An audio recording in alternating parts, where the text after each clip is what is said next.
All right, so here with Aiden. Aiden, how are you? Very good, thank you. From XM2 at AUVSI here in Chicago. Right. Aiden runs a company that's is involved in flying drones for feature films, big movies, like the one on your t-shirt, Star Wars. Correct. Can you tell us a little bit about the technology, the company, and how you use drones on film sets? Because I think that's a whole different area that a lot of our viewers and readers don't really know anything about. Yeah, so, sure. Yeah, look, XM2 started off as a service provider, providing our services into the feature film industry, and that's what we've targeted from the very start. We're going into our 7th year of operations now, so we were in it from the very early days. And out of that was born like a lot of needs from our customers where it wasn't commercially available on the market, so we started making our own stuff to service our own customers.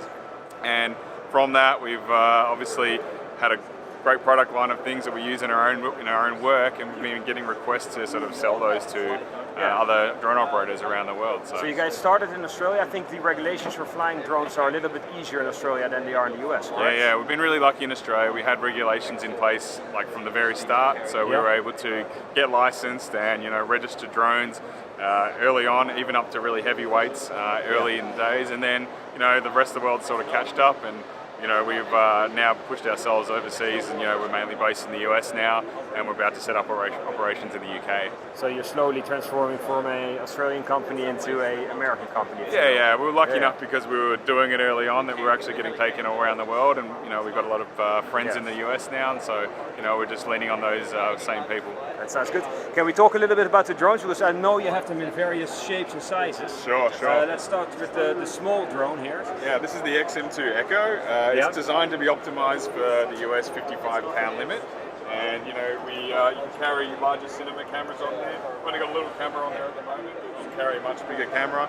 You can run it with like a Ronin or a Movi Pro, and it'll fly for about 15 minutes. Really easy pack down into a small box, and really easy to assemble on set, so you're not wasting any time. So this is the perhaps easiest drone to deploy quickly on film sets in the US, or? Yeah, pretty much. It's nice and easy, and it does the job, and it's got really fast characteristics. It is just a quadcopter, so it doesn't have all the redundancy as some of the bigger ones. But it flies really, really well. It's really fast in flight. So if we go from just this quadcopter, we go up one level, what do we get then? So we go to the next size, which we call the XM2 Tango. It's a hexacopter here, and our maximum weight goes up a little bit.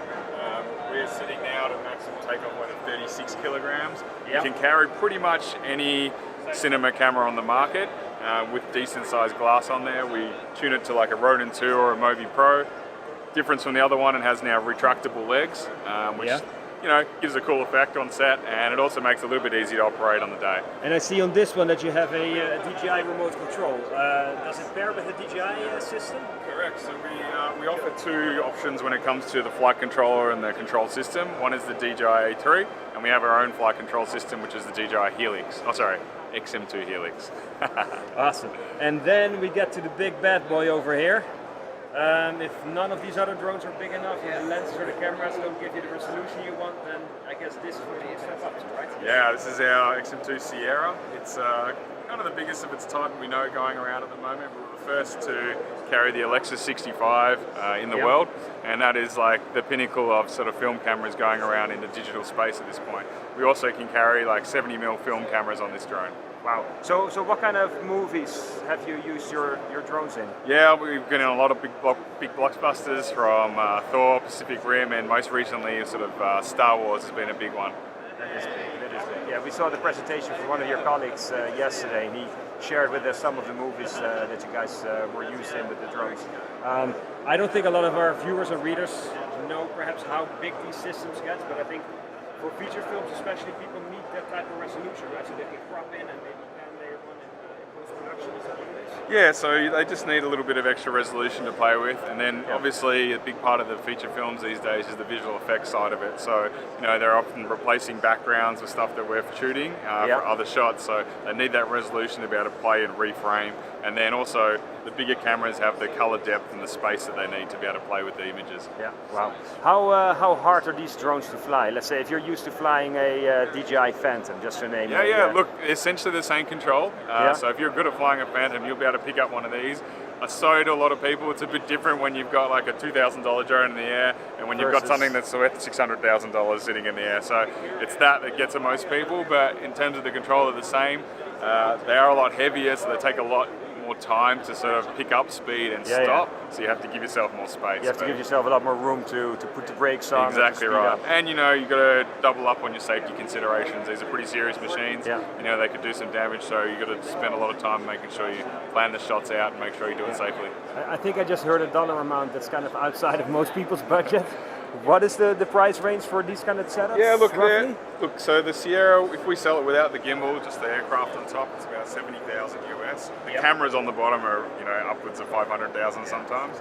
You know, the Tango here, which is actually our most popular model, that sits at 25,000 US, and you can add a gimbal.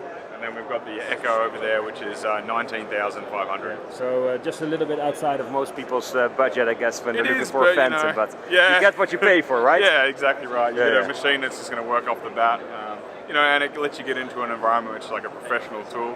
Think about most people's tools for their profession, it can cost upwards way more than that. So. Yeah, and the budgets that they use for feature films are large, you can recover that in a few days. Exactly.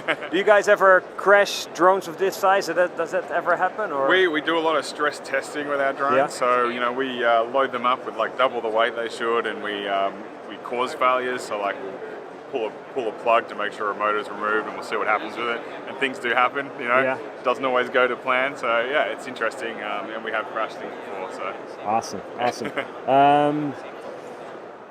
Australia is easier to fly in. I know a lot of movies get shot down there. Same for New Zealand, I believe. The US is tough in terms of regulation to fly drones of this size? Or? For the bigger ones, So at this point, we are limited to 55 pounds. There are certain waivers going out for very specific jobs, but essentially the 55 pound is a pretty hard limit at this point. Yeah. So do you know what the FAA is looking for when you want to get a waiver for a larger drone that's kind of outside the current weight limits? Like, what do they focus on? Safety, I guess. It is all based around safety. So you have to provide essentially a case to them, which means that there's no danger to any persons for that particular operation. Because of the extra weight. Yeah, that makes sense. You don't want any of these guys coming crashing down.